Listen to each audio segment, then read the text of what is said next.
Benvenuti in Neurobalance Podcast, qui è Alessio Veneziano, sono con Fabio Bernardi. Ciao Fabio, Ciao Ale. bentornato, bentornato in questo podcast, anzi ben arrivato.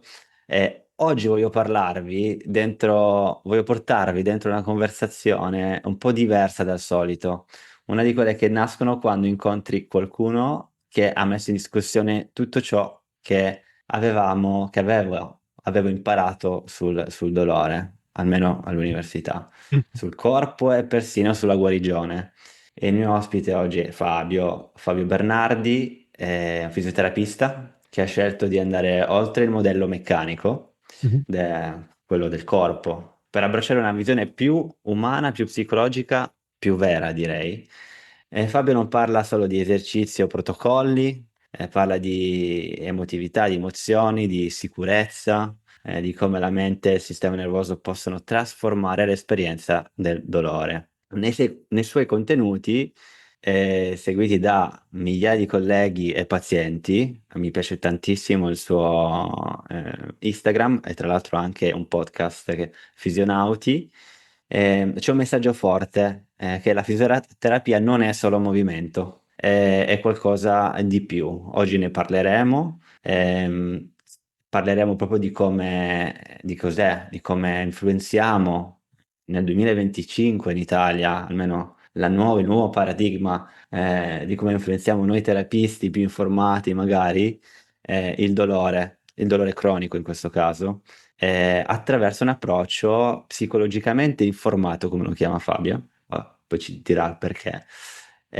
Così che possa dare un po' più fiducia a chi si sente rotto o storto. Benvenuto Esatto. Fabio e grazie per essere qui. Grazie Alessio, davvero grazie mille per l'invito e saluto tutti a casa per chi sta guardando. Perché psicologicamente informata? Cioè, inizierei da quello. Le persone che ci vedono hanno quasi tutti i dolori persistenti. Mm. Se mi seguono sanno che le emozioni sono qualcosa che andiamo insomma, a usare e parlare nelle mie terapie almeno, ma la fisioterapia viene sempre vista come la persona che non dico fa i massaggi, ma che dà esercizi mirati al corpo. Oggi vorrei dire che le cose stanno cambiando, sono cambiate da molto tempo, soprattutto anche stanno cambiando in Italia. Tu, Fabio, sei uno direi dei primi che conosco, almeno non ne conosco tantissimi altri in Italia, che fa quello che fai tu, che ha portato un approccio un po' diverso. Come è iniziato il tutto? Cioè, portaci dall'inizio e secondo te perché le persone che ci seguono oggi dovrebbero ascoltarci? Cavoli, che bella domanda. Allora, ti dico un attimo brevemente la mia storia, cioè da dove è partito questo mio bisogno di fare quello che faccio oggi, se vuoi. Sì, perfetto. Semplicemente io ho fatto la semplice fisioterapia, la triennale a San Raffaele e nel San Raffaele ci preparavano molto molto bene a livello neurologico, quindi per lavorare con persone con ictus, sclerosi multipla, cose così. Um, Però il punto è che a me interessava anche l'aspetto di dolore, quindi la riabilitazione, diciamo, muscoloscheletrica, ok? E al San Raffaele era proprio, come dire, un must fare qualcos'altro per trattare il dolore, proprio perché nella triennale non ti insegnavano abbastanza, ok? Quindi quello che sono stato costretto a fare è stato un master in riabilitazione muscoloscheletrica che mi ha reso, diciamo, specialista nella gestione di dolori muscoloscheletrici a livello proprio normativo, passami il termine.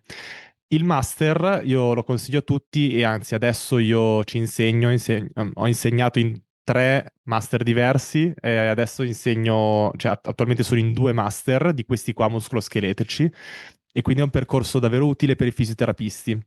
Però allora nel 2018 quando io ho fatto il master ho notato che c'erano dei grossi problemi, cioè nella teoria erano preparatissimi, quindi ci portavano gli studi più recenti, gli studenti, i professori erano giovani, carismatici, no, amichevoli, quindi era un bell'ambiente, c'erano tutti i presupposti per fare delle cose belle, c'è un grande ma che era la pratica. Quindi, nonostante ci si riempisse le parole di modernità, studi, cambio di approccio, cambio di paradigma, poi in realtà la parte pratica era assolutamente deludente. E infatti facevamo delle tecniche, delle mobilizzazioni, delle manipolazioni che davvero adesso, cioè parlare adesso quasi mi fa ridere. Ok, quindi c'era questo divario incredibile tra la teoria di quello che ci diceva la letteratura, di ciò che avremmo dovuto fare per le persone con dolore cronico e ciò che effettivamente ci facevano fare, no? E in quel periodo lì, praticamente un mio collega mi ha mandato a fare dei corsi privati, no? E mi mandava anche degli studi, quindi lui mi ha fatto un po' da mentore e mi ha detto, guarda che c'è anche questa cosa qua.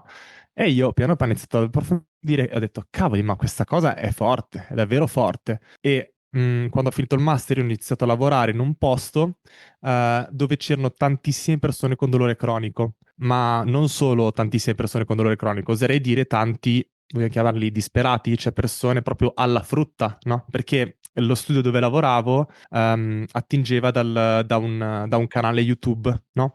E quindi capisci che se sei su YouTube probabilmente hai già esaurito, no, le risorse che hai in loco, no, sul posto. Quindi beccavamo persone magari arrabbiate col sistema sanitario, stufe, che giravano da anni con un sacco di male, con un sacco di paura, con un sacco di disabilità, con visite infinite. Quindi casi molto, molto complessi, no?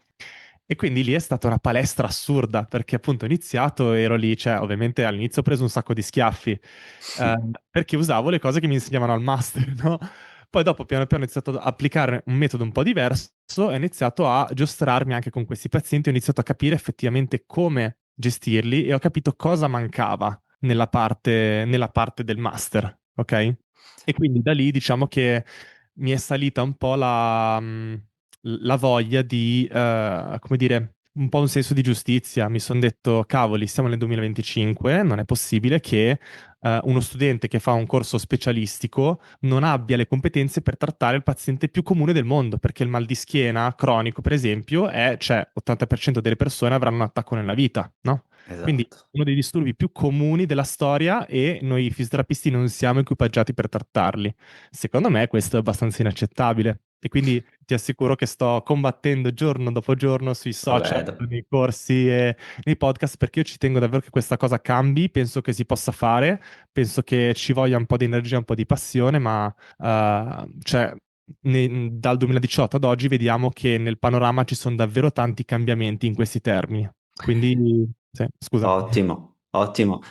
Molte volte chi fa il nostro lavoro è perché magari ha subito sofferto di dolori persistenti, no? Io ne ho sofferto 5 anni e per me il senso di giustizia, diciamo, arriva quasi automaticamente. C'ho questo fuoco all'interno che dice, ogni tanto mi capita, dice, ma chi me l'ha fatto fare di mettermi dentro questa nicchia, no, del dolore cronico? Forse è è il meno capito di tutti, ma per una sorta di ignoranza. E quindi per me è normale, ecco, stare qua all'interno. Per te, Fabio, quindi tu non hai mai sofferto, o sì, di sintomi persistenti? Allora, non so se chiamarlo persistenti, però io soffro di mal di schiena lombare, Ok, quindi diciamo che quello mi ha insegnato tanto. Davvero mi ha insegnato tanto, però al punto è che il peggio che ho vissuto riguardo al dolore l'ho vissuto quando già avevo aperto gli occhi, no? ok, E quindi cioè, mi ha aiutato a consolidare quello che stavo imparando, però capisci che io non ho minimamente vissuto probabilmente quello che hai vissuto tu, no? Cioè non ho fatto, non so, il giro delle sette chiese, non ho sbattuto la testa, non ero frustrato, non ero arrabbiato, cioè, questa roba non c'è stata. Certo, ok. non c'è nessuno, però mi ha aiutato sì ad applicare dei concetti. Però sinceramente il senso di giustizia che ho io riguarda più nelle persone che vedo. Cioè, Esatto. cioè, più quando io vedo davvero tante persone con, appunto, penso mal di schiena cronico, banalmente, no? Io vedo un sacco di persone che mi dico, questa persona, cioè, è normale, no? È una persona normale, non è uno sciroccato, non è pazzo, non è stupido, non è pigro. Cioè, capito? Questa persona non ha dei problemi, ma questa persona con un mal di schiena viene inserito in un sistema che alla fine del processo la danneggia, cioè che la fa stare peggio. Cioè, man mano che tu vai avanti, hai dolore cronico, vai avanti con le visite, col tempo, cioè tu cadi in una spirale. Cioè, tutte le persone con dolore cronico che stanno ascoltando questo probabilmente si ritroveranno in questo. Io quando vedo i miei pazienti arrivare da me e dico, cazzo, ma questo qua è il mal di schiena più facile del mondo, com'è possibile che sei qui da me? Cioè, per me è inaccettabile questo e quindi è per questo che io punto alla formazione di colleghi e non di pazienti, no? Io ho fatto questa scelta perché mi sono detto, cavoli, il punto è che questi pazienti non è che non devono esistere, non devono arrivare da me, cioè non è che devono, no, fare 7 anni di pellegrinaggio per poi venire da me. A Vimodrone, da un trentenne, no, cioè deve essere che il primo fisioterapista che incontri ti sistema la partita. E quindi Esatto. io sto combattendo su questo per fare in modo che si elevi la formazione dei fisioterapisti. Perché questa cosa che manca nella maggior parte dei fisioterapisti è quella del non essere psicologicamente informati, come la chiami tu, insomma, no? No, E il fatto di non applicare, diciamo con un biomedico. nell'approccio biomedico, esatto, è un approccio biomedico classico, convenzionale, anche se in realtà lo sappiamo tutti che dovremmo mettere sempre dei fattori emotivi, psicologici all'interno del dolore, eppure la maggior parte non lo fa. Quindi cos'è che veramente ha fatto la differenza nei tuoi pazienti quando hai iniziato a cambiare quell'approccio lì dal biomeccanico al più psicologicamente informato, mettiamola così? Cioè, cosa hai visto sia dalla parte tua, che magari ti ha semplificato, perché io penso Brutto. che semplifica tantissimo la nostra vita, non solo dei fisioterapisti, ma anche del paziente, ovviamente, del cliente. Ma cos'è che, se puoi dire, cos'è cambiato tra prima, la tua terapia prima e la terapia dopo? Ma fisica praticamente proprio.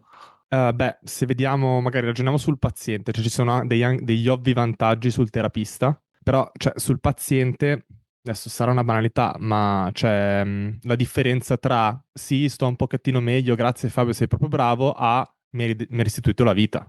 Cioè, capito, le persone, ho notato proprio che a un certo punto io, cioè, sono sempre stato capito empatico, gentile, appassionato, ma se manca una parte di competenze, no? Cioè una parte. Piccolo break prima di continuare con questo video. Molte persone che guardano i miei contenuti soffrono di dolori persistenti. Hanno provato differenti terapie, fisioterapia, osteopatia, massaggi, magari anche psicoterapia, ma non hanno risolto. Ecco che ho messo in un unico percorso chiamato Neurobalance tutto quello che ho imparato nella mia pratica clinica e nella mia esperienza da dolori cronici persistenti in diverse parti del corpo, quello che funziona su basi aggiornate di neuroscienza. Quindi non solo lavorare sulla parte mentale, ma anche sul corpo. E quando lavoriamo su tutti e due, le differenze si sentono. Se vuoi sapere come funziona Neurobalance e come entrare, guarda il link in descrizione perché da oggi c'è un'opportunità che pochi in Italia hanno preso in considerazione. Chi le ha prese in considerazione queste informazioni ha già avuto dei importanti miglioramenti. Ti lascio il link in descrizione e ti lascio adesso anche continuare col video che stai guardando. Tecnica, tu puoi essere anche padre Pio, però Mm. se non vai sulla parte tecnica da attaccare, il paziente sarà soddisfatto, sarà contento, ti lascia la recensione positiva, ma non è davvero tornato alla miglior vita possibile, passami il termine. E invece, quindi sì, mi dicevano, sì, Fabio, mi sento un po' più attivo quando riesco a gestire meglio il dolore quando torna e grazie tanto e se ho bisogno ti ritorno. E invece adesso, se tu controlli tipo le mie recensioni Google, no, ma non per un aspetto di vendita, ma proprio per un aspetto del vedere com'è l'esperienza della persona che fa questo tipo di approccio, ti dicono mi sento di nuovo libera di muovermi, sono tornato alla mia attività, ho capito, ho riconcettualizzato il mio dolore, ho capito che il dolore non è pericoloso, mi relaziono in maniera diversa con il mio dolore, riesco a muovermi molto più di prima, mi sento forte, mi sento meno fragile, eccetera, eccetera. Quindi ci sono dei miglioramenti proprio a tutto tondo che riguardano sia l'aspetto sintomatologico, che però sinceramente è la parte che mi interessa un po' meno, però il grosso dei miglioramenti si ha sulle attività, quindi le persone tornano a fare esattamente tutto quello che vogliono tornare a fare, no? Perché il dolore cronico spesso è una cosa che ferma le persone dal vivere la propria vita, no? E poi Certo.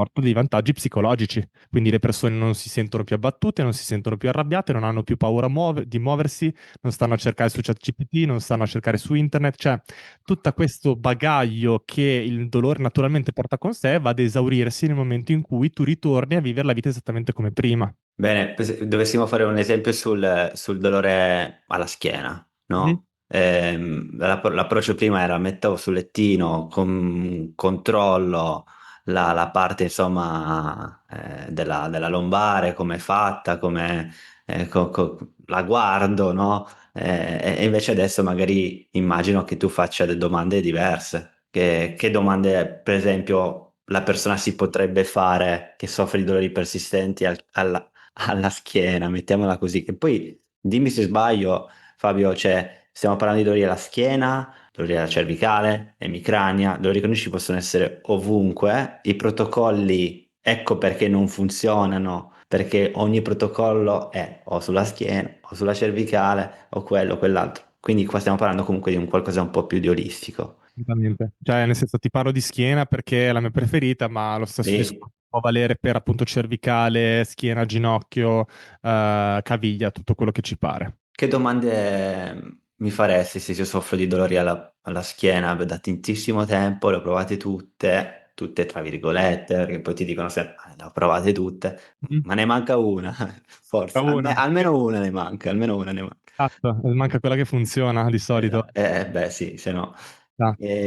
Sì, Che domande faresti? una domanda che faccio sempre ai miei pazienti è tipo, se avessi una bacchetta magica che ti fa sparire il dolore adesso, cosa ti vedrei fare di diverso? Ok. Quindi per me, per il mio lavoro, questo tipo di lavoro qua, è essenziale capire in che modo il dolore impatta la vita della persona. Ok?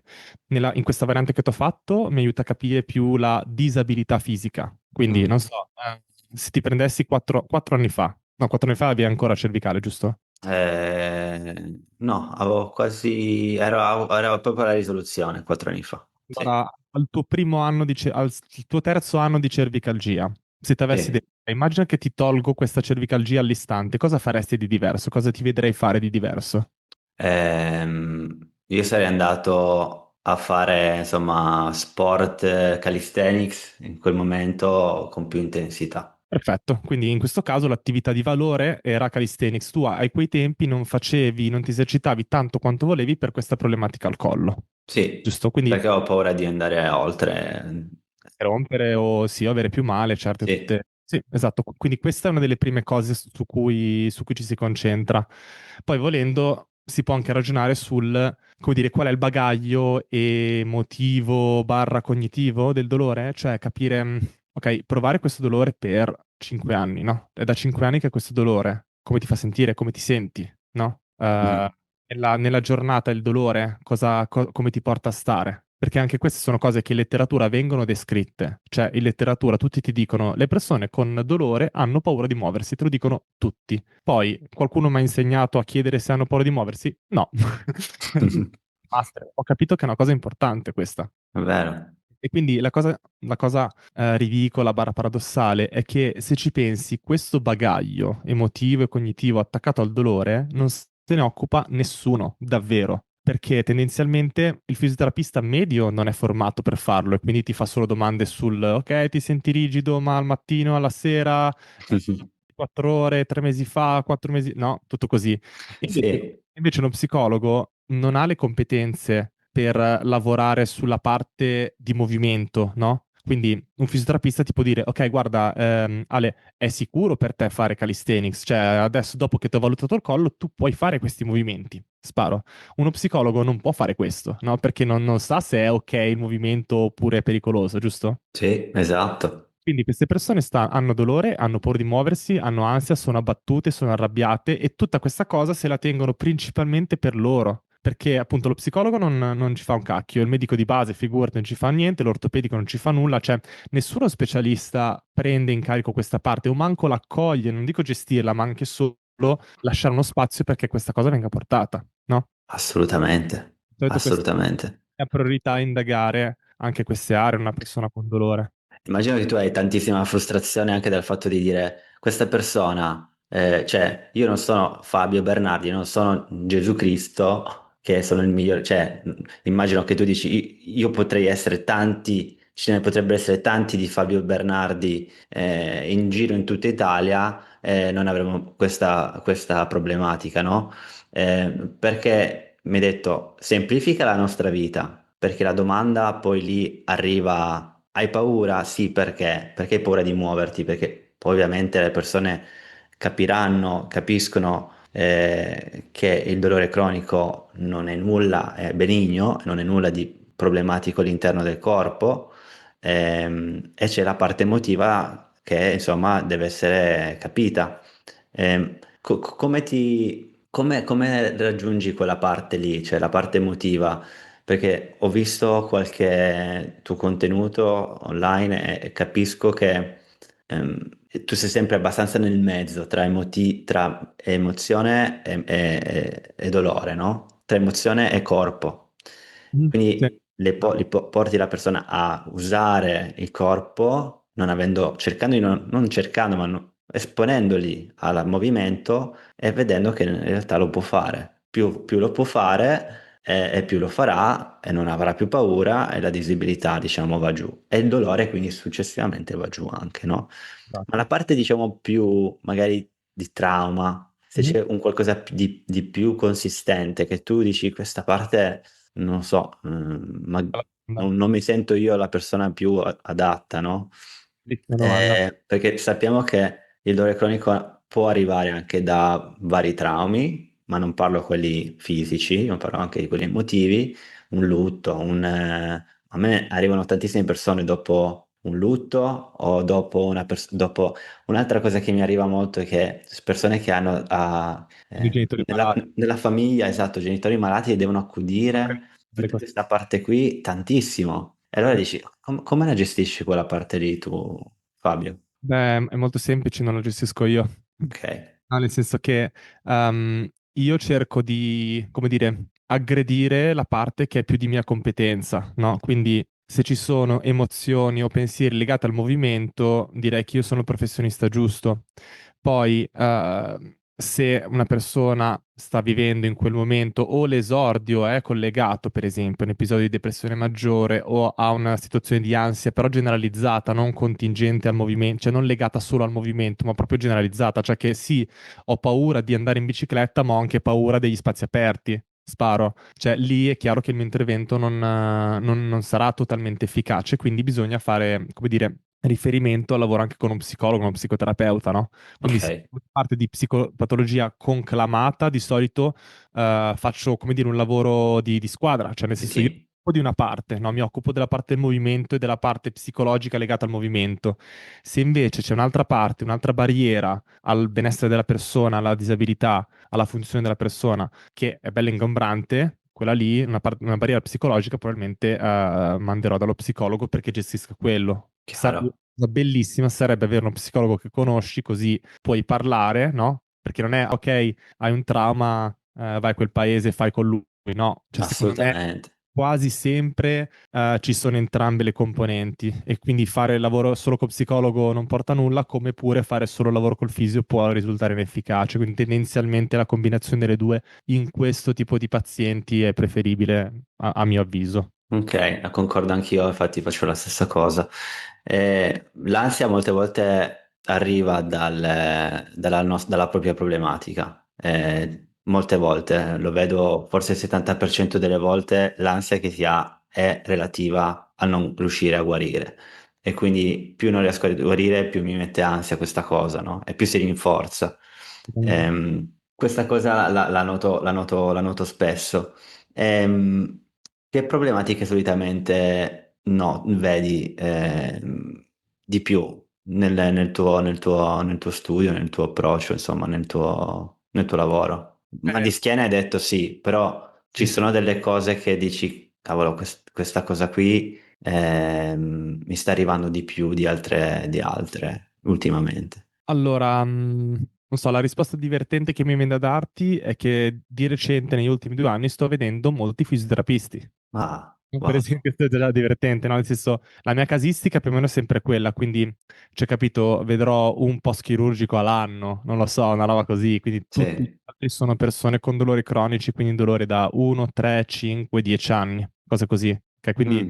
clientela molto selezionata, quindi sinceramente mi piace molto lavorare con questa popolazione, secondo me do il meglio con questa popolazione, quindi vedo principalmente cronici. La roba curiosa, appunto, è che da quando ho iniziato a fare ehm, divulgazione per fisioterapisti, ho iniziato ad avere diversi pazienti fisioterapisti, capito? Cioè, come te, no? Immagina 5 anni fa che vedi una Certo. persona social e dici questo qui mi sa che ha capito e quindi poi ti affidi a lui, no? È Wow. curioso.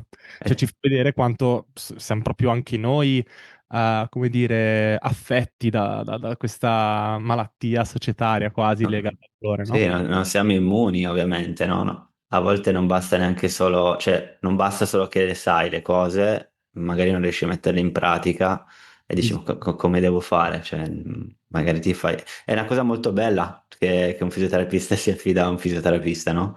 Io Immagino. stimo tutti i colleghi che si affidano a me per questa cosa qui. Abbassa l'ego, dici guarda, mi interessa quello che sono, basta che mi dai una mano. Sì, esatto, cioè, Arrivano esatto, medici, psicologi stessi che hanno dolori cronici. certo, ma certo. E dici, com'è possibile? Sei medico, come è possibile? Sei psicologo. È che l'approccio a noi sembra magari ovvio, ma per molte altre persone non lo è. Sì, Soprattutto nella fascia dai 50 anni in su, dai 60 anni in su, pazienti dai 60 anni ai 50 anni in su, hanno ancora quella generazione precedente, quella appunto che è biomeccanica, è tutto postura, è tutto ernia, è tutto degenerazione ai dischi, certo. artrite che non puoi far nulla perché è artrite. Sì. Ho visto uno dei tuoi video ultimamente sull'artrite reumatoide. Oggi l'ho messo. Era oggi. Vedo, Mi è piaciuto tantissimo. grazie. Perché anche vorrei capire un po' la tua visione su questo, perché una domanda che mi viene fatta spesso, mi dicono, Alessio, mi piace tantissimo l'approccio che usi, ma funziona anche per artrite reumatoide, o quanto può influenzare per l'artrite reumatoide? Cioè, vuol dire che magari raggiungo un 90% di miglioramento invece che un 100%? Tu come la vedi questa, cioè quando c'è una malattia autoimmune che va un po' oltre magari al classico dolore cronico dove non c'è un qualcosa di visibile nel sangue e neanche ovviamente visibile a risonanza magnetica. Allora, io sono diventato un po' nichilista su questo aspetto, quindi, cioè, magari ne avete già parlato in altre puntate del podcast, ma per esempio l'ernia, no? Avere un'ernia nella schiena non è un problema, giusto? Certo, Avete parlato, immagino. sì, sì, tantissimo. Allo stesso modo, l'artrite reumatoide non deve essere un problema, no? Cioè, nel senso, è una cosa che non ci deve interessare, nel senso che è una patologia e in quanto patologia se ne deve occupare il medico, no? Di questa cosa qua, no? E invece tutta la parte che caratterizza il fisioterapista, quindi il lavoro sulla disabilità, ritornare a muoversi, questa cosa qui vale, come abbiamo detto, in un mal di testa, come in un mal di schiena, come un'artrite reumatoide, no? Mhm. Capisco da dove arriva la domanda, è sensato. Diciamo che secondo me dobbiamo essere molto chiari sul fatto che noi possiamo dare un contributo clamoroso alle persone, alla loro sofferenza, alla qualità di vita. Ciò non significa fare i guaritori, cioè non significa che le patologie spariscono così in uno scocco di dita, no? Certo. Questa cosa secondo me è chiarissima in ambito neurologico, che però ci siamo dimenticati nell'ambito muscoloscheletrico. Mhm. Quando ero alla triennale di fisioterapia, avevo una persona di fronte con un ictus, il mio lavoro era chiarissimo. Devo aiutare questa persona a vestirsi, mangiare da sola, tornare a camminare, tornare a occuparsi dei suoi figli, eccetera, eccetera. Che questa persona abbia un ictus cerebellare, frontale, occipitale, ma non mi interessa. Cioè, ok, cioè questo è un dato di fatto. Quindi allo stesso modo, se io ho un artrite reumatoide, dovrei dirmi, ok, io ho l'artrite reumatoide, con questa artrite reumatoide cosa riesco a fare? Come riesco a vivere? No? Mhm. Quindi, cioè, purtroppo non possiamo far sparire le patologie, non penso neanche sia il nostro ruolo. Però penso che queste persone soffrano tanto, anche queste, abbiano paura di muoversi, abbiano cognizioni magari disfunzionali, quindi anche persone con patologie immunitarie o più conclamate possono assolutamente avere un grosso supporto da questo tipo di lavoro che anche tu porti avanti, tipo. Bene. Su quelle problematiche dove è chiaro, anche per la persona stessa, che non c'è nulla di strutturale, Mm. perché inizialmente, almeno il mio approccio sulla Pain Processing Therapy, magari poi ne facciamo ti faccio una domanda Parentesi. sulla parentesi, sulla Pain Processing Therapy, su quelle persone che magari soffrono di emicrania, ok, per esempio. Quindi non è mal di schiena dove il dottore o il fisiatra o il neurologo ha detto: "Mm, mi sa che qua c'è quest'ernia, c'è questa degenerazione dei dischi, c'è questa cosa qui che non va." Ok, quindi iniezione, e magari cortisone, magari no, appiattire sempre il sintomo pensando che sia una problematica strutturale. Ma nelle problematiche un po' più astratte, direi, quindi come emicrania, cefalea, piuttosto che fibromialgia, Tipo, ok? Che sono tutte etichette ovviamente, che non sì, ci dicono assolutamente niente, se non altro che hanno dolori diffusi, che però anche loro sanno che non c'è nulla di strutturale. E quella parte di credenza all'inizio è diversa, cioè nel senso per me da fisioterapista che tratto una persona con dolore al collo o alla schiena e gli dico: guarda che quello che credi che ci stia dietro la tua schiena non è così come ti hanno detto, e già solo quello fa tantissimo, no? Perché la persona ha meno paura, meno ansia. Però per chi soffre di dolori persistenti alle emicrania e cefalea, l'approccio magari è leggermente diverso. Come la vedi questa differenza tra un approccio che prima era strutturale e adesso non lo è più, a qualcosa che già loro sapevano che non era strutturale? Come la vedi questa parte? perché mi sa che devi aiutarmi a capire meglio la domanda, perché Scusami, no, allora.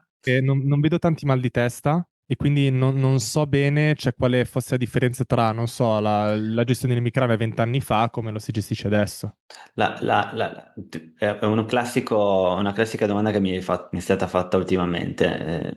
Il cliente mi dice: soffro di emicrania, il dolore è... Piccolo break prima di continuare con il video.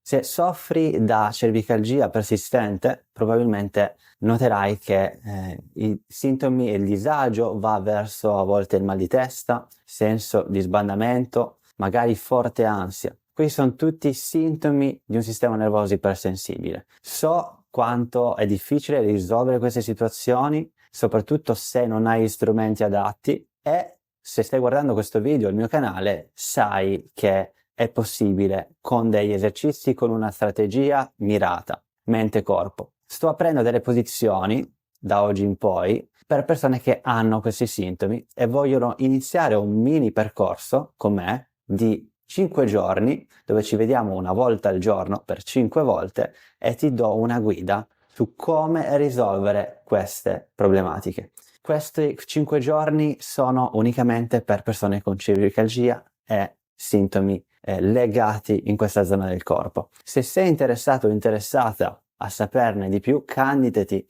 su link che trovi qui sotto in descrizione e vediamo se posso essere di aiuto per il tuo caso in particolare. Il contributo è un contributo basso rispetto ai miei programmi, ma è per farti vedere che se iniziamo un percorso anche piccolo di strategia mirata per la tua problematica e personalizzata appunto per la tua persona, riusciamo insieme a risolvere una problematica che magari ti porti dietro da anni e riusciamo a risolvere una situazione che ti dà tanto disagio oggi. Vai nel link in descrizione e per adesso ti lascio guardare lì il video che stai guardando prima. A presto.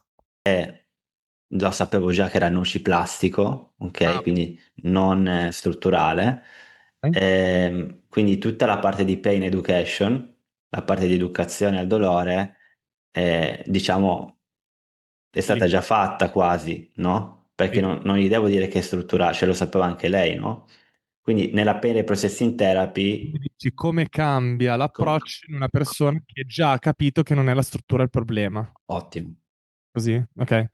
Ok, allora di solito quello che noto, cioè noto questo fenomeno che hai detto, cioè mi capita di vedere persone con dolore pelvico, per esempio, che Esatto, sanno già che dicono, ah, io so che il mio pavimento pelvico non è rotto, non è danneggiato, ok? Però sì. comunque sto di merda, la mia vita è miserabile, eccetera, eccetera. Quindi soffrono tanto anche se non hanno convinzioni strutturali, ok? Mhm. Direi due vie. La prima è che anche se, come dire, a livello, passami il termine, cognitivo, ti dicono questo, a livello viscerale non sentono questo. Cioè, magari una persona che ha dolore, comunque, prendiamo un dolore alla testa, una persona che ha dolore alla testa, anche se ti dice, guarda, so che la mia testa non è rotta, che non ci sono le meningi rotte, però se tu gli dici adesso, Ale, fammi vedere una verticale sulla testa, appoggia la testa a terra, non te lo fa. Quindi c'è un senso di pericolo nella pancia, capito? Che non passa dalle parole, però a livello, passami il termine, sottocorticale, la persona teme quel movimento e ha paura della zona della cervicale. Quindi anche se non è sottesa da una parte strutturale. Quindi in tale caso ti direi fregatene della parte strutturale e lavora a livello più sotto. Quindi comunque prova a considerare il fatto che anche se verbalmente sembra dei nostri, in realtà quella persona non è dei nostri perché non ha ancora lavorato a livello viscerale su quel senso di minaccia. Mhm. Questa è una via. L'altra via è queste persone che non hanno convinzioni strutturali, ho notato che comunque soffrono tantissimo perché stanno lottando contro il dolore. Ok? Quindi anche se tu dici, guarda, sì, so che la mia testa è sensibile, ma comunque non mi piace, non lo voglio, adesso farò esami su esami finché questa cazzo di sensibilità non la zero. Ok? E quello è una fonte di sofferenza molto molto potente. Ok? Quindi anche lì non hai convinzioni strutturali, benissimo, puoi pensare quello che vuoi sul tuo mal di testa, ma il punto è, noti che per questo dolore alla testa stai facendo X, Y, Z, stai andando a fare esami, radiografie, risonanze, sei andato da 4 osteopati, 5 fisioterapisti e 6 chiropratici. Come sta andando per te questa cosa? Come ti fa sentire tutto questo processo? E oggi che sei da me, sei arrivata dove vorresti? Quindi cioè, capisci che se tu sei in un loop di visite, di sofferenza, di paure, di pensieri, anche se non c'è la parte strutturale, è un disastro lo stesso. E quindi lì la mia priorità è cercare di far uscire la persona da quella dinamica lì. Quindi proprio, guarda, ok, abbiamo capito che non è danneggiato. E hai notato che continuare a fare un, due, tre, quattro ti sta peggiorando, sta peggiorando la tua qualità della vita, stai dedicando tutte le tue energie a curarti e non a vivere la vita, no? E quindi spesso si fa questo tipo di passaggio in proviamo adesso a lasciar stare, no? Questa continua lotta contro il movimento che non sta portando nulla. Proviamo a fare qualcosa che sembra un po' strano, un po' assurdo, quindi abbassare le armi contro il dolore e provare a reingaggiare con l'attività della vita quotidiana. Cioè, Mhm. questo passaggio è molto molto forte per le persone che soffrono di dolore cronico. Quindi non E- hanno paura della struttura, ma comunque hanno paura del dolore. Quindi lavoriamo sulla paura del dolore. Bravissimo. Ok? Esatto, cioè bisogna abbassare il senso di minaccia del dolore, cioè la Mhm. pericolosità della sensazione fisica. Sì, ci vuole molta confidenza con chi soffre di dolori persistenti a dire questa cosa è quella che ti serve, questa cosa è quella che risolve, no? Molte volte mi sento dire da persone che seguo, ma qual è la garanzia che questa cosa mi risolve al 100%? La garanzia non esiste, Cioè, non c'è una garanzia perché ci sono delle cose in controllo tuo, in controllo mio, no? E io non posso prendere le cose che sono in controllo tuo. La cosa immagino che facilita molto il nostro lavoro oggi da fisioterapista con questo approccio è di non essere noi più in controllo della loro guarigione. Cioè la persona si deve prendere la responsabilità di dire il problema non è fuori, è che dentro di me il fisioterapista diventa solo più come una guida dove non lo devi chiamare in emergenza. Oddio, oddio, oddio, mi sto bloccando con la schiena, cosa devo fare? Cosa devo fare? No? no, hai ragione. Non so se ti capita ancora questa emergenza, ti chiamano per le emergenze. No, no, no. Cioè, ma perché poi conta che proprio a un certo punto, cioè io ho notato che il mio lavoro adesso è stato proprio un cambio, cioè questa cosa che descrivi è io che esco dal triennale, io che faccio il master. Sì, i pazienti mi chiamano nel momento acuto per abbassargli il dolore e poi dopo ci salutiamo. Adesso è una roba completamente diversa. Cioè tu lavori con me se sei disposto a farti un anno di lavoro assieme me in cui ci saranno esercizi, ci sarà la recutizzazione, ci sarà la paura, dobbiamo confrontarci, parlare, Un progredire. anno. Sì, un anno è un esempio, cioè però per Eh, esempio tendenzialmente un mal di schiena cronico lo segue un anno, cioè non lo vedo tanto, però il punto è che sono finestre temporali lunghe, è lunghe. impegnativo, è costoso, perché cazzo se c'hai male da 15 anni non vedo come si risolve la situazione in 3 mesi. Esatto. Poi la cosa fighissima è che a volte succede, cioè ci sono dei video su Instagram, non so se hai visto, di una donna, si chiama Margherita, che ha mal di schiena da, mi sembra, o 4 o 6 anni e lei in 4 mesi già stava da Dio. 4 mesi, Mhm. pochissimo, cazzo, in Per- 6, Perché capito? aveva fatto probabilmente già un percorso, era già verso quel limite, aveva fatto già tanto lavoro interno che gli serviva solo magari quella piccola credenza in più per smollare quella paura. Sì, sì, diciamo che ci sono alcune persone che hanno proprio delle risorse interne pazzesche che quando gliele tiri fuori si risolve il caso facilissimo. Mhm.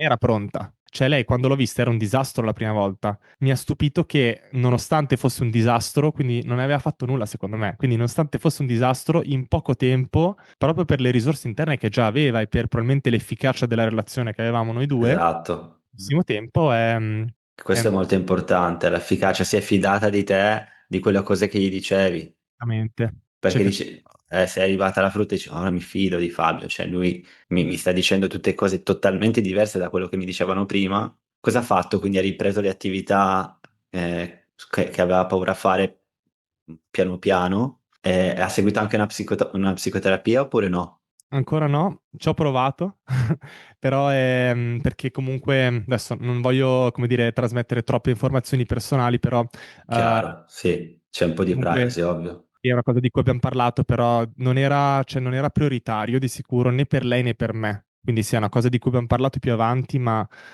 se lei non andasse mai dallo psicologo, comunque a livello di mal di schiena non c'è altro da fare. Cioè, per il suo mal di schiena non serve lo psicologo. Ok, perché la sua problematica principale era quella della paura del movimento. Mhm. Ok. C'era tanta paura del movimento e nessun fisioterapista, anzi paura del dolore in realtà. T'è paura del dolore. Sì, perché cioè, pensa proprio, ed è stata una cosa che è stata quasi indotta da tutti i terapisti, no? Cioè immagina che vai dall'osteopata, ti dice adesso facciamo gli esercizi per migliorare il tuo mal di schiena, dici va bene, ti fa vedere gli esercizi, poi dici oh mi raccomando se ti viene dolore rallentiamo.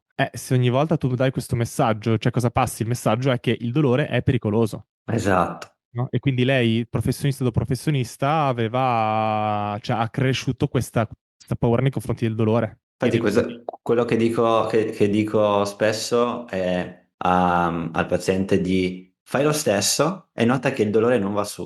Cioè al Esatto. contrario, no? Dire ok, tu vuoi che vada giù, ma nota se va su. E se non va su, vuol dire che non c'è nulla che non va bene lì dentro, no? Hai notato che sono stupiti dal fatto che non vada su. E non va su. Eh sì, Però non ci provano mai perché dicono io non voglio arrivare mai a quel limite che ci provo, che magari poi va su. Però ma io se tu lo fai, ti capisco totalmente. Cioè, oppure fari magari vedere che se prova ad alzare il dolore, prova a alzarlo volontariamente, non lo puoi fare, non lo riesci a fare. E ragione. anche questa è un'altra cosa. No, avevo interrotto. No, no, ti seguivo, ti seguivo. Sì, questa cosa del peggiorare il dolore è una cosa bellissima che abbiamo provato anche con pazienti magari un pochettino che si fidavano proprio ciecamente o a fine percorso. Tipo, mi ricordo un paziente che aveva avuto mal di schiena e stava benissimo. Io ho detto, Davide, oggi la seduta è che io cerco di peggiorarti il dolore. Cioè, devo vedere cosa la tua schiena riesce a tenere. E quindi in quella seduta lì, cioè, l'ho proprio distrutto, l'ho fatto sollevare burpees, torsioni, corse, cioè ho cercato di ribaltarlo come un calzino, ho detto se domani non è bloccato io non so più cosa fare. Mi scrive il giorno dopo e fa Fabio tutto a posto. Wow. So. È come se, perché l'aspettativa negativa funziona, Mm, ma in quel caso è un po' come se tu ti prendessi in giro e dici, ok, io so che anche qualora ci fosse l'aspettativa negativa, la sto prevedendo positivamente perché non è un problema. esatto, cioè E la- comunque ci siamo detti guarda anche se peggiora sai cosa fare, quindi io voglio vedere se peggiorando riesci a sostenere la cosa, no? Ok, wow. Questa è stata una cosa che abbiamo provato, era molto carino. Magnifico, magnifico. Ci sono delle cose che vuoi che facciamo passare, che magari non ti ho detto, che non mi sono venute in mente, in questo caso i terapisti. Cioè, ci sono delle cose che tu dici in questo momento stanno totalmente sbagliando, secondo te, se arriva una persona di dolore persistente e questa è, diciamo, la modalità. Perché ovviamente ci sono osteopati, ci sono fisioterapisti, non c'è più la battaglia, cioè, alla fine vince chi dà più sostegno al paziente, che tu sia fisio o che sia osteopata, va benissimo, o chiropracta. Ma noti che, insomma, i fisioterapisti fanno... Qual è l'errore maggiore che fa il fisioterapista, secondo te? Oltre a quello che mi hai detto del fermati o abbassa l'intensità quando senti dolore. I fisioterapisti ne fanno tanti di errori, Ale. Bah, non lo so, mi verrebbe da dire o cioè troppo focus sul dolore, troppo concentrati sul dolore, no? Cioè quindi solo domande sul dolore, Sui sintomi. solo test, esatto, sui sintomi, solo test sui sintomi, solo i sintomi guidano il trattamento. Quindi se Mhm. hai dolore 2 faccio una cosa, se hai dolore 10 faccio un'altra cosa. Questo è strano. Cioè, non è strano, però non è giusto. Molto semplice, non è giusto. Invece, cos'è che dovrebbe guidare la terapia? Teoricamente, l'attività di valore della persona. Cioè, tu vuoi tornare a fare calisthenics, la cosa che mi guiderà non sarà l'intensità del dolore, sarà il calisthenics. Poi, il dolore è una roba che si interseca, cioè che ci sta nell'equazione, ma non è il faro. Capito? Ottimo. No? Sì. Semplicemente. Quindi se la persona che ci sta guardando ha mal di testa, ha mal di schiena, ha cervicalgia, da oggi il suo obiettivo non è abbassare il mal di testa, non è abbassare la cervicalgia, non è abbassare i sintomi alla lombare, ma è riprendere una di quelle attività che ha messo da parte e dire se la faccio, quello è l'obiettivo. Se la faccio, ovviamente poi alla lunga il dolore e i sintomi andranno giù, ma alla lunga, no? Può essere comunque partire anche solo dal chiedersi cosa, perché guarda che tantissime persone che arrivano in prima visita, come avrai notato, non lo sanno neanche. Cioè se gli dici, ma se io non ti togliessi il dolore, no, no, farei tutto come prima. Questo è una falsità, cioè, nel senso, le persone davvero non sono consapevoli del quanto il dolore ha modificato la loro vita, quindi a volte bisogna proprio incalzarle. Quindi se c'è qualcuno che guarda con dolore cronico, il primo passo è chiediamoci in che modo il dolore ha impattato la mia vita, no? Quindi fare le stesse cose, spoiler, impossibile. Cioè, probabilmente, se stai guardando questa puntata, il dolore in qualche modo ha impattato la tua vita. Se ce l'hai da tanto tempo, c'è da chiedersi, ok, in che termini mi ha impattato? Cosa farei di diverso? Come userei questa struttura che mi fa male diversamente? No, mi allenerei di più, farei un altro sport, farei le camminate, in casa mi muoverei diversamente, chiederei meno cose al mio partner di portare i pesi o cose di questo tipo? Quindi, secondo me, il primo passaggio è anche solo indagare, cioè farsi la domanda, no? Mhm. Poi Ecco. tendenzialmente è molto difficile farlo da soli. Quindi direi che il tuo podcast qua, Alessio, è perfetto per, come dire, mostrarsi come terapista di riferimento per fare questa cosa qua, perché è estremamente difficile farlo da soli. Cioè, serve tendenzialmente un compagno di viaggio, una persona esperta che guidi nel processo. Però sì, uno spunto iniziale, se poi quando andate da Alessio e sapete già i vostri obiettivi funzionali, già, come dire, metà del lavoro è fatto Mi praticamente. togliete la domanda, sì. Esatto. C'è un libro, Fabio, che ti ha impattato particolarmente in questo lavoro?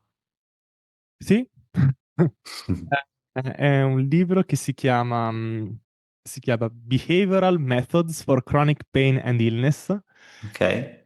quello del 74, cosa del genere, di uno che si chiama Wilbert Fordyce, che è un libro che ho scoperto nella libreria del mio vecchio capo.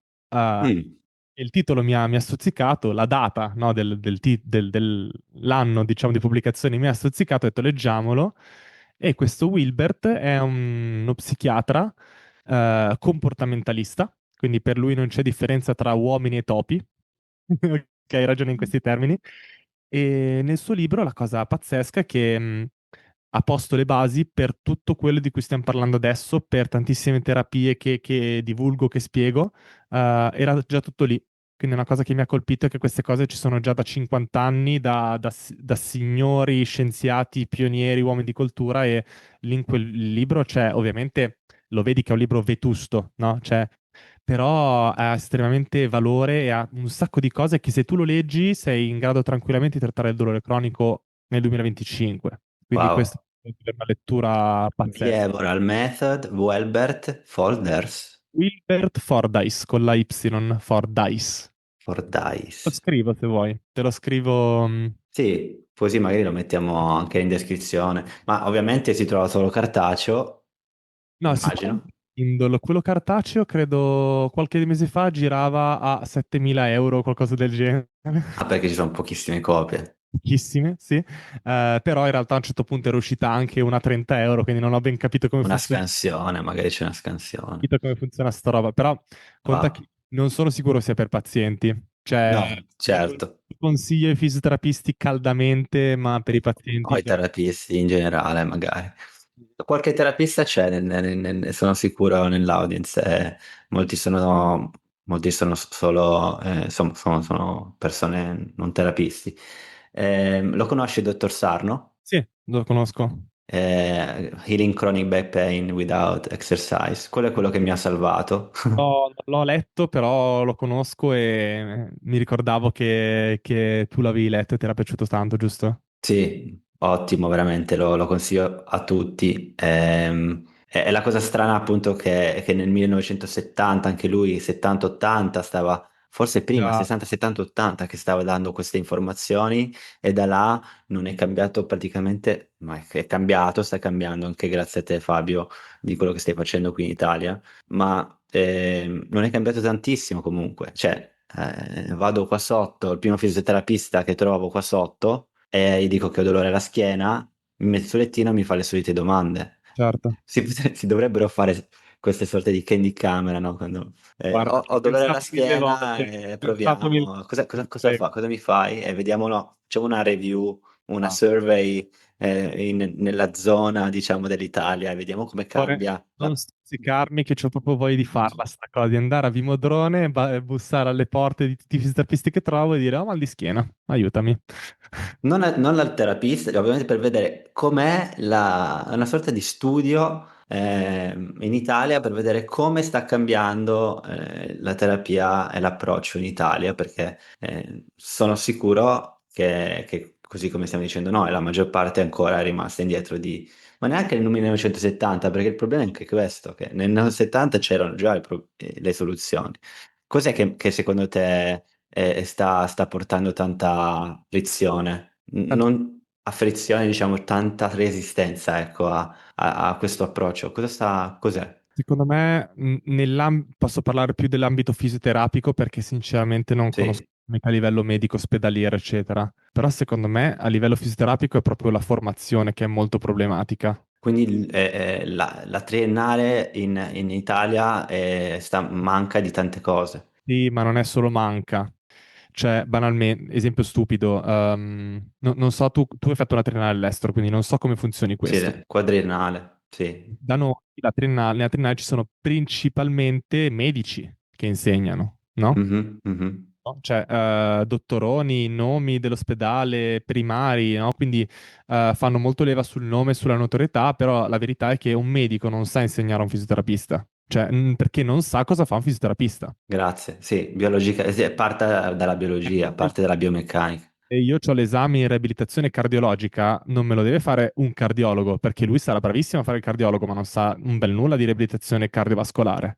Quello Sì. dovrebbe essere un fisioterapista che mi insegna, cioè dovrebbe essere un fisioterapista cardiovascolarmente informato. Ok, esatto, esatto. Questo è un problema enorme perché da lì prendi delle piccole menti, le plasmi, cioè già gli crei un problema che poi dopo si portano avanti per tutto il tempo. Si sentono dei piccoli medici, provano a fare i medici, si mettono il camice, cercano solo le red flags, cercano solo il dolore, e biomedico, biomedico, biomedico. Se invece alla triennale avessimo tutti dei fisioterapisti, saprebbero molto bene che linguaggio parlare ai fisioterapisti e li formerebbero in maniera diversa. Se tu crei delle schiere di gente formata che esce in un certo modo, ti assicuro che in poco tempo il sistema cambia. Cioè Sì. necessariamente cambia, perché questo approccio è troppo forte per essere schiacciato da, come dire, dalle cavolate che vediamo in giro. Quindi se tutti in un qualche modo uscissero, cioè bacchetta magica, uscissero dall'università formati così, in poche generazioni si avrebbe un cambio davvero forte. Sì, dovrebbe partire certo dall'istruzione da quei 3 anni e mettere un anno solo di dolore cronico è fatto in questo modo, invece che forse un mese o due con la gestione del dolore invece che Sei la generoso, cura. un mese o due di dolore cronico.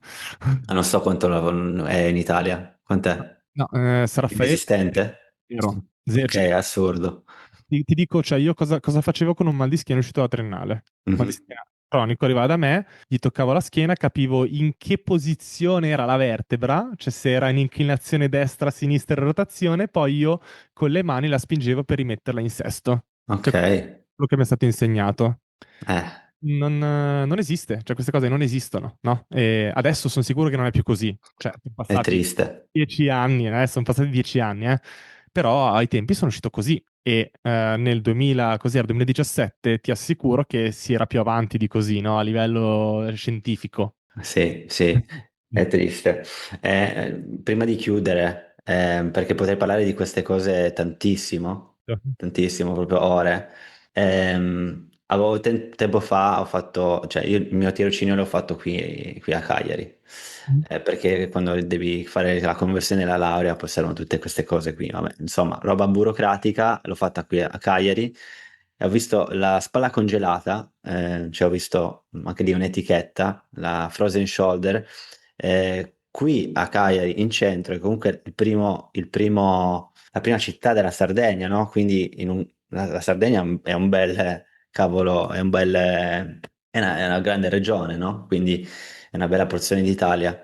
E la Frozen Shoulder veniva trattata, ovviamente non dirò dov'è Centro. poi il centro, la Frozen Shoulder è trattata con una manipolazione, non una manipolazione, ma una sorta di stiraggio con molta forza, perché l'idea era che quella Frozen Shoulder era, cioè, il tessuto connettivo era quasi calcificato, no? E io quando ho Certo. visto la persona gridava sul lettino, purtroppo, con le lacrime, perché ovviamente c'era talmente tanto dolore, questa persona cercava, il terapista cercava proprio di forzare con dei thrust la zona della spalla. Questo perché lo dico? Perché magari chi sta lì, che ci sta sentendo, magari ha anche dolore alla spalla. Quando fanno queste manipolazioni e sentite dolore in questo modo, cambiate terapista, cambiate centro direttamente. Non dovete necessariamente sentire dolore per guarire, ma dovete capire prima perché il terapista fa qualcosa, ve lo deve dire. Oggi sappiamo che una frozen shoulder, se mettiamo, tu me lo puoi confermare, se lo mettiamo a fare, ci sono stati anche degli studi scientifici su questo anni e anni fa, lo mettiamo nella surgery, come si dice in italiano, Chirurgia? chirurgia, facciamo un'anestesia, la spalla si muove perfettamente. Quindi non è un problema di stiraggio, di strettaggio, stretching o qualcosa del genere.